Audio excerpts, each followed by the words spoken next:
Ssaabakomera wa Uganda Johnson Byabasajja alagidde abasirikale b'amakomera okwewala okwenyigira mu byobufuzi ebyongedde okutinta n'abawagaabuwa okusigala nga batambulira ku mateeka agafuga emirimu egy'amakomera ng'anaabyenyigiramu omulimu wa kugufiirwa.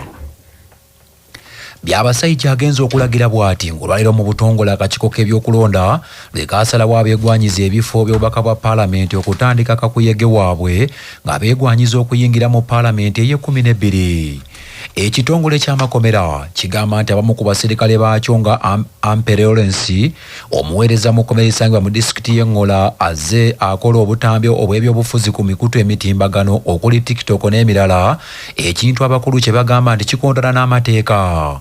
Omwogezi w'ekitongole ky'amakomera mu ggwanga Frank Abayine Mayanja asinzidde ennaggulu ku kitebe kya poliisi waddayogerako ne bannamawulire n'ategeeza nti tebagenda kukkiriza musirikale yenna okwenyigira mu byobufuzi era abasirikale b'amakomera bonna balagiddwa okusigala ku mirimu gyabwe, ebyobufuzi babirekere bannansi. Oyo yenna anaalagajjalira omulimu oba anaaleeta empisa ensiyuufu ajja kukangavulwa nga bwe kisoboka oba nga amateeka bwe galagira. Abadde afulumya obutambi ku TikTok ne X, obumu ng'ayimba n'ennyimba z'ebibiina, olulala ng'ayogera ebitasaanye kuba nti bye bya social media. Era kyemanye mu nnaku ezitali zaawala bagenda muyita ku headquarter n'obujulizi ekirungi weebuli. Ne bw'ogenda ku TikTok n'oteeka ka Ampe ojja kulaba vidiyo zonna. Tugenda mugoba. Mu ngeri y'enjawulo ekitongole ky'amakomera kizzeemu okulabula bannayuganda ku bafeera abatandise okubalimbalimba nti ekitongole ekyo kyatandise okuwandiisa abantu abaagala okukyegattako. Ab'amakomera bagambye nti tewaliyo muntu awandiikibwa. Tandise okuddamu okufuna amasimu abaŋŋamba nti waliwo abeetooloola nga bagamba nti ekitongole ky'amakomera kiri kuyingiza abasirikale naye basaba akasente. Ekitongole ky'amakomera tekinategeka kubanga kiyingiza abaagala emirimu, ate ne bwe tubanga tutandise tetusaba ssente lwabo abayingira. Obukugu n'okubeera omwesimbu bwe bukuwisa omulimu mu kitongole eky'amakomera. Ebyo nga biri bityo omukulembeze w'eggwanga era akwatidde ekibiina kya NRM mu bendera ku bwa pulezidenti. Munnamagye yaganyuka Jenerali Yoweri Kaguta Museveni nti bwabulwa agambye nti bannayuganda basaanye okwenyumiriza mu bintu enfofoolo NRM byebakoledde mu myaka 4 gy'emaze ng'ekulembera eggwanga. Muzeeyi Museveni asinzidde Mbale mu kunoonya akalulu n'ategeeza nti eggwanga lino NRM we yalisanga lyali mu ddukadduka nga kaakano emirembe gyongedde okubukala mu ggwanga. Jeno Museveni agambye nti gojjeeko okuleeta emirembe mu ggwanga, gavumenti ye ekoze ky'amaanyi okumalawo obusosoze nga kaakano bannansi bonna bassa kimu. In the last 40 years, the first contribution by NRM to Uganda in the last 40 years has been peace. Now the NRM was able to bring peace to Uganda after a long time of trouble because of our ideology, the way we think, the way we look at society. We don't believe in sectarianism of religion or tribes, or looking down upon women. Okusosora. We don't believe in usosora of tribe, religion, or gender. Ate ye omukulembeze wa National Unity Platform Robert Kyagulanyi Ssentamu amanyiddwa nga Bobi Wine alabudde abantu batambula nabo okwongera okuba abeegendereza okwewala okukwatibwa ab'ebyokwerinda nti n'okubajwetekako ebisango. Kyagulanyi Ssentamu okwogera bino kijjidde mu kiseera ng'abantu be abawerako bakyali mu nkomyo nga bakwatibwa poliisi mu bitundu by'Embalala sabbiiti ewedde ng'ebalumiriza nti beenyigira mu ffujjo. Kyagulanyi bw'abadde ayogerako ne bannamawulire ng'ayolekera ebitundu by'e Lukiga ne Kabale agambye nti bagezezzaako okubasoomooza nga bannakibiina kya NUP beenyigire mu ffujjo, wabula agambye nti tebagenda kukikola kubanga bo babuulira enjiri ey'emirembe. Nina wankubadde tetulina musango, njaga tubeere cautious. Kuba tebatukwata kubanga tulina omusango, no. Tebatukwata kubanga tulina ekibi kye tukoze, no. Batukwata basobole okutumala amaanyi. So naffe tubeere bagezigezi, mubeere cautious kubanga baagala okufuna ensonga yonna yonna ebakwatisa. Mufube nnyo okubika ku busungu.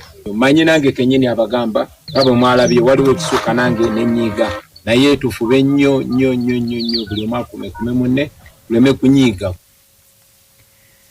Ekibiina kya Democratic Front waliro kitongoza kakuyege w'okunoonya akalulu bannakibiina kino abakikwatidde kaadi. Mu bannakibiina kino abakikwatidde kaadi nga kampeyini eguddewo kakuyege wa DF etegekeddwa mu Kimanya Kabonera mu kibuga Masaka ew'omubaka Dr. Abedi Bwanika. Omukulembeze w'ekibiina ekyo w'ekitibwa Mathias Mpuuga Nsamba bw'abadde ayogerako ne bannamawulire mu maka ge mu kibuga Masaka agambye nti agenda kwetooloola eggwanga lyonna buli kibiina bwe kyasimbye omuntu waakyo okusagulira abantu abo obuwagizi n'okunnyonnyola bannansi emiramwa egy'ekibiina kya Democratic Front we kitambuliza kampeyini zaakyo ow'omulundi guno. Tekyasobola kuba na budde bukiikirirwa abantu ab'okutuusa omuwendo n'okuweza omuwendo n'obeera n'ababaka 10 abalinga nga Dr. Abedi mu Parliament owena Parliament namba nolwekyo Kimanya Kabonera mwana wa mwajja mumutegera bungi n'okunsinga mwe mwamuzaala mwe mwamukuza mugenda mutabaale naye olutabalo nyeno mukungu tujja kutongoza ku Lwokutaano ekisaawe kya Kasana Mukama nga atubedde ebyange mubimanyi nammwe olwaffe olutabaalo tulubaddemu tulutegeera muntegeera nze sina bwe ŋŋaana muntu kunneesimbako era sina bwe nalinzize mu kitundu kino n'empitamu n'opposite kubanga abanaagwasibwa n'abasoose okugwa n'abalala bazze ne bagwa n'olwekyo abantu bonna abajja nga beesimbyewo mbawulirize ne tulina olugendo lwaffe tulutambula tujja kuluggusa ffenna ku Lwokutaano tuli ffenna mu Kasana Kutamunana ensonga y'okutongoza olutabaalo mwalazeeko wano ku Lwomukaaga nti mwetegese mwalagireko bwereere ensonga ne tugijje mu ddiiro kuba nyina obuvunaanyizibwa obw'okutambula eggwanga lyonna okugenda okunyweza ttiimu ya DF mu bitundu bya Uganda tulina bakandidate mu Busoga mu Bukeddi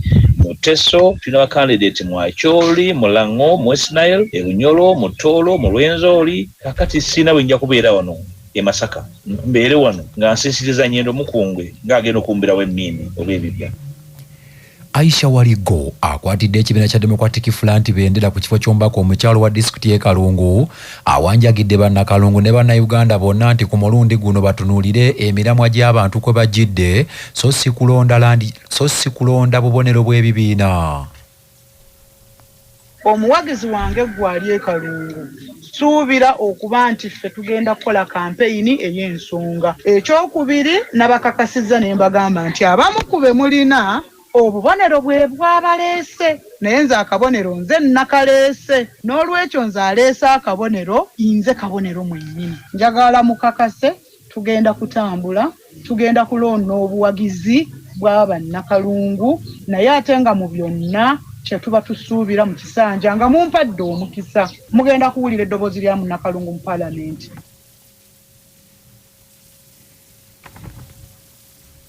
Abakungu mu kibiina ekiri mu buyinza ekya NRM basimbye amakanda mu kibuga Mbale okukunga bannakibiina saaka abalonzi okuddamu okulonda akwatidde ekibiina ekyo bendera ku bwa Pulezidenti Yoweri Kaguta Museveni tibwabulwa addemu okukulembera eggwanga. Ssaabawandiisi w'ekibiina ekyo Rosemary Senninde asabye abakulembeze b'ekibiina ku byalo mu disitulikiti eno okwegatta n'okukolera awamu saaka okukunga abantu mu bitundu byeyo okuddamu okulonda NRM ekulembera ekisanja eky'omusanvu. Bannange njagala okubakubiriza mmwe musookerwako ate njagala okubategeeza aba structures nti enteekateeka y'omulundi guno akalulu kano kali mu mikono gya structures era njagala okubagumya mmwe abali ku district structure yaffe y'oku district mmwe mukulembera akalulu kano mu districts zammwe ab'oku byalo mmwe task force ya President Yoweri Kaguta Museveni egenda okukuuma okunoonya okunyweza n'okukakasa nti ddala abalonzi bammwe ddala percentage President agifunye mu kyalo kyammwe n'olwekyo bakwano ku mulundi guno ng'omukisa gutuweereddwa tugukozese tulage ddala structure tulina obuvunaanyizibwa tulina amaanyi era y'ensonga lwaki weetuli. Ye Ambassador James Kinobe kamishona ku kakiiko k'ebyokulonda mu NRM akubiriza abatuuze beeyo okukuuma enkulaakulana etuukiddwako wansi w'obukulembeze bwe NRM. Ababeera muno kazibe hoteli ezisuulwamu abantu olina kwolembekako abasuubuzi ng'olina kyokola olina kyolembekako. Kyetukubiriza bannayuganda kiri kimu naddala bannambaale kuba akafaananyi mu byotuuseeko ate bikuume. Ffe ng'eggwanga kye twenyumirizamu ekikyasinga obugagga mu nsi zonna ezitwetoolodde emirembe n'obutebenkevu kubanga gwe musingi oguleetera buli muntu okukola kyoyagala okukola kyonna. Nolwekyo bw'obanga okyayagala ogenda mu maaso tutandikire ku ekyo okunyweza obutebenkevu n'emirembe. Bannansi okeera ku nkya n'otambula n'okola buli kyoyagala.